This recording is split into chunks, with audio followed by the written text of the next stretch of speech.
So Barcelona is going to be facing against Athletic Club in the Copa del Rey quarterfinals. And if we look at the previous 4 games that Barcelona have played against Athletic Club, you can see that Barcelona have a great track record, and especially in the past 18 months. We have won 1-0 twice and 4-0 the other 2 times. Now look, I know that it may seem like Barcelona is going to be winning the next match, which is a game that will take place on Wednesday night, but it is never easy to win at San Mamés. Never. Because it is just so loud from the fans. The fans fully support Athletic Club. You can see the passion that they hold through the whole stadium, and then you have like the atmosphere that you just feel. And I know that it does affect some of these Barcelona players, but there is that sense of confidence that Barcelona can win. And one of the reasons why is because Athletic Club are going to be missing probably one of their most important players, and that is Iñaki Williams. Not Nico Williams, but Iñaki Williams. Also, it's because Barcelona are in great form.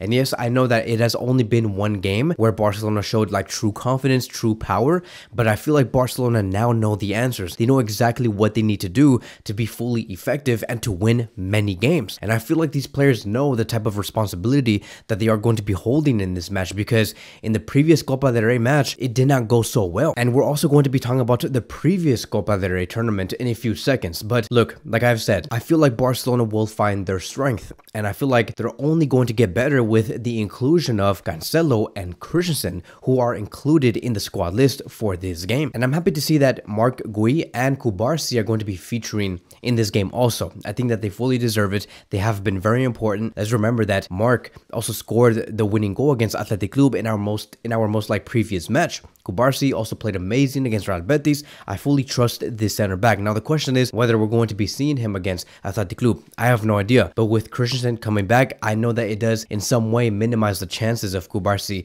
seeing some minutes. But I'm very happy with this squad list. I think that we can do a lot. The only player that we are sadly missing, it is always going to be Gavi. Gavi is the one that does triumph in situations like this, because we know that this game against Athletic Club is going to be intense. They're going to want to fight. The fans are going to be screaming. They're going to be telling Barcelona, I hope you guys lose. I hope you guys are going to end up being trash and whatever, right? Gavi triumphs in situations like this, but like I've said, he will not be here. But everybody else is here. We have Ferran Torres, Pedri, we have Lamine Yamal, Frankie de Jong, Sergio Roberto. Everybody is here and fully ready. Xavi also wanted to speak about Christensen and Cancelo, and this is what Xavi said. Cancelo and Christensen are fine. They are ready to play. They will have minutes.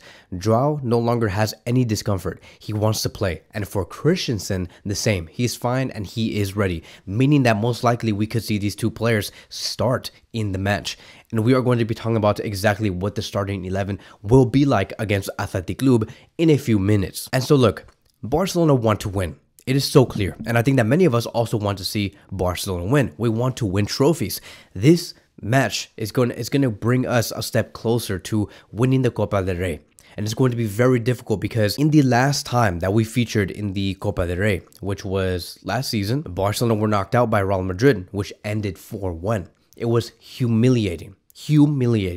And I'm like, okay, because of this match and the way that we got knocked out in the semifinals by Real Madrid, when we make our first appearance in this Copa del Rey that we are in right now, this tournament of this season, we're going to be coming out fully firing. But in the match of the round of 32 or the round of 16, Barcelona did not show full confidence. And we're like, are you serious? Like, this is the way that we're going to make our debut in the Copa del Rey? So I'm like, what is going on here? You guys were humiliated in the previous campaign, which was last season against Real Madrid, and you guys want to do this and barely win against a team that was in 3rd division? Really? And so we saw Real Madrid beat Osasuna 2-1 in that final last season, right? In the previous campaign of the Copa del Rey. And I'm like, Barcelona have to look for revenge, because there's no way that we can go into the round of 16 and debut like this. Now we have another chance to really showcase against Athletic Club that we are going to be the ones that want to win the Copa del Rey. We are the favorites. We have to. It has to be that way, because Barcelona need to find the revenge. We need to become that team that when we get punched, we want to come back and counterattack with a counterpunch. Now, I'm not saying that it's going to be easy, because let's just say, for example, Barcelona do defeat Athletic Club and we go into the next round. Most likely, our next opponents could be either Real Sociedad or Atletico Madrid or Girona. Three very tough teams. There is no easy way out of this, which is why I need Barcelona to come in with the correct attitude, with the correct intensity, with the correct focus, because it's going to take a lot of character to win this tournament. And let me tell you, if we win this tournament, it is a huge plus for Xavi Hernandez and for his continuity at this club. So Xavi Hernandez also wanted to speak about what it might feel like to face against Athletic Club. And so this is what Xavi said, and I quote, "Tomorrow we will have less time to think. They are very aggressive and play very well under pressure. Ernesto Valverde is a very good coach and we value him very much at the club. In addition, San Mamés is noisy and it will be very, very difficult." Meaning that Athletic Club is a team that put a lot of pressure in everything that they do. Everything is fast. They move the ball faster than Real Betis.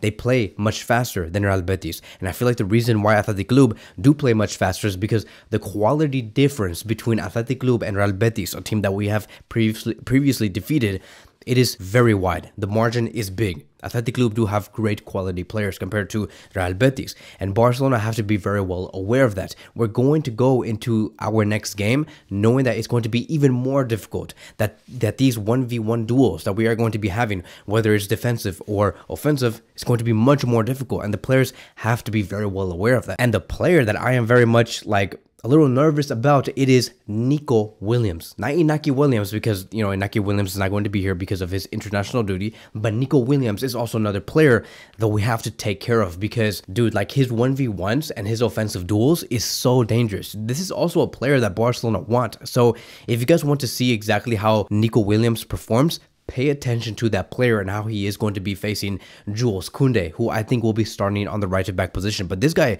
is very dangerous. This is a player that can't score on us. This is a player that can make Jules Koundé look like an amateur. And let's look at the La Liga stats just to get a better idea on just what type of club Athletic Club is and Nico Williams. You can see that Nico Williams is in 4th place when it comes to successful crosses. In successful dribbles, Nico Williams comes in 3rd place. Yes, better than Rodrigo, better than Isco, and better than Vinicius. And overall, this is a club that is very good in successful crosses. Athletic Club come in 2nd place in La Liga. Their crosses are very accurate, better than Girona, better than Getafe, and better than Alaves. And the main reason why Athletic Club are that high compared to other clubs, it is because of Nico Williams. Now let's look further on what Athletic Club are. You can see that they're also in 3rd place in terms of shots on target and in 3rd place in terms of shot accuracy. And again, this is very scary because if you look at Barcelona, yes, they are in 1st place in terms of shots on target, but they're also in 4th place in shot accuracy.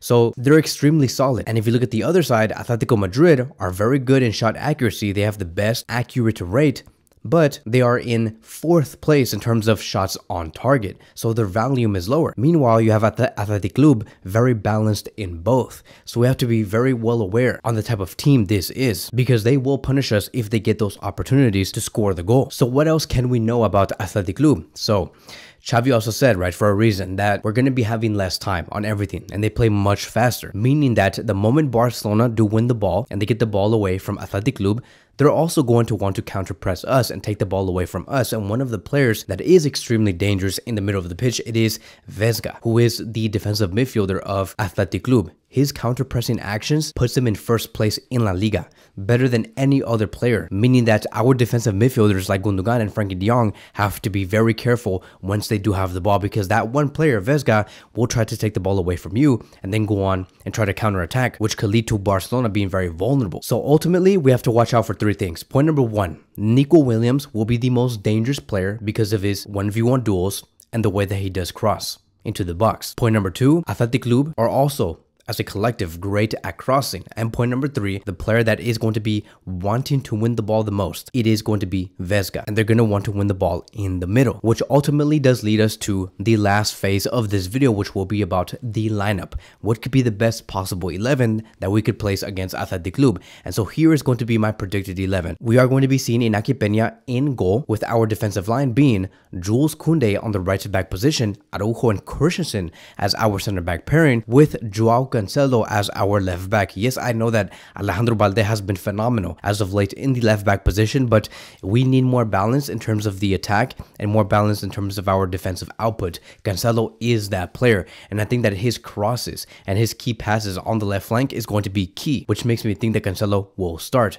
As for our midfield, it is going to be no other then Frankie, Gundogan, and Pedri. Frankie and Gundogan are going to have to play because the way that Frankie de Jong and Gundogan retain the ball and how controlling they can be, they're going to be fundamental.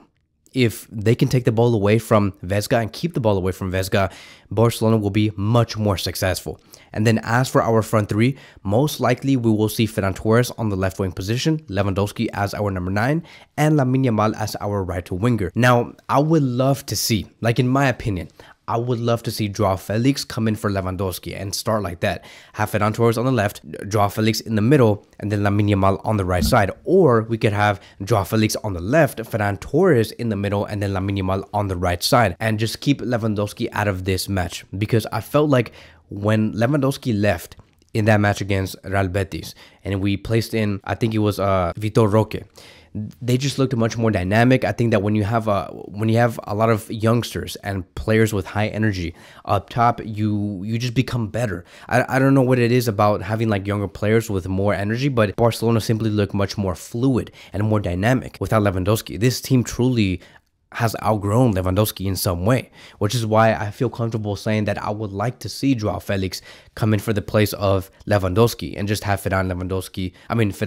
Joao Felix, and Lamine Yamal take on the front three. It's a very dynamic front three, and they can score a lot of goals. And I think that, you know, as of now, the best partner for Ferran, it is Joao Felix. Joao Felix finds Ferran's runs he has found his runs like so many times. I'm like, I want to see this more. Way more. So that duo between Felix and Ferran is something dangerous. And I think that Xavi Hernandez needs to pay attention to that because you can score much more goals with those two players understanding each other. And so, of course, maybe depending on how the game does go, we could see Cubarsí also come in for Christensen. I don't see Araujo or Koundé ever coming out. It is going to be Cubarsí for Christensen. So I would like to see something like that. And then have Fermín López also come in because with him in the middle of the pitch, he also brings a lot of energy, a lot of intensity. He likes to fight for the ball. I don't know if you guys have noticed, but he has been really trying to make up for the absence of Gavi and the way that he likes to tackle, intercept, get basically run all over the pitch. Fermín López is becoming that player. He is also one of the reasons why Barcelona found those last 2 goals against Real Betis is because of his intensity in the pitch, and I like that. I think that Fermín López, if he continues to be like this from a defensive level and then also provide that offensive like traits in terms of key passes, he can be here. I don't mind Fermín López like staying here for the next 6 to 7 years because we have a dangerous player here in the making. So really pay attention to the way that Fermín López applies pressure and how he runs all over the pitch when he does come in, because I think that he will. And so that is it, right? That is going to be my pre-match preview for this match. I hope everything does go well. I pray Barcelona win and we come out victorious because it's not going to be easy, but if we win, it'll give us a lot of confidence. So that is going to be wrapping up today's video. Thank you guys so much for watching, and I will see you guys in the next one.